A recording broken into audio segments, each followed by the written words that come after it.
নমস্কার বন্ধুরা, আমি স্বপ্না। আমার হাবজি কাবজি হেসেলে আপনাদের স্বাগত। আজকে আমি ওলকচু ভাপা করে দেখাবো, তো আপনারা আমার সাথে থাকুন। প্রথমে ওলকচুটা সেদ্ধ করে নেব। সামান্য নুন দিয়ে দিলাম। ওলকচু আমার সেদ্ধ হয়ে গেছে, তো আমি এখন গ্যাস বন্ধ করে দিলাম। প্রথমে আমি ওলকচু ভাপার জন্যে দিলাম নারকেল বাটা, দিলাম সর্ষে বাটা,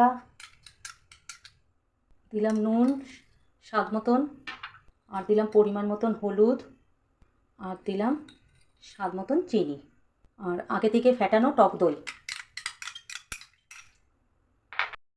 সর্ষের তেল, 5-6টা চেরা কাঁচা লঙ্কা। এবার এটা ভালো করে মাখিয়ে নেব।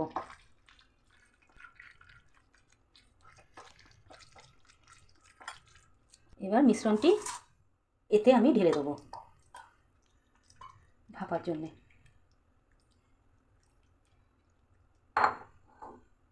এবার ওপর থেকে একটু সর্ষের তেল আর গোটা কাঁচা লঙ্কা।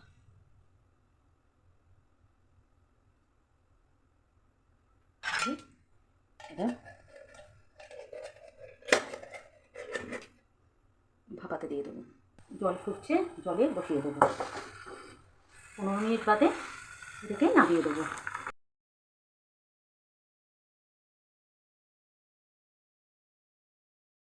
কচু ভাপা হয়ে গেছে, আমি গ্যাসটা বন্ধ করে দিলাম। আমি ঠান্ডা হলে খুলে আপনাদের দেখাবো।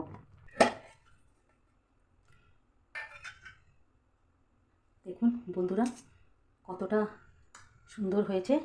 এটাই পুরো তেল ছেড়ে দিয়েছে। তো আপনারা এটা গরম ভাতে খাবেন, খুব ভালো লাগবে।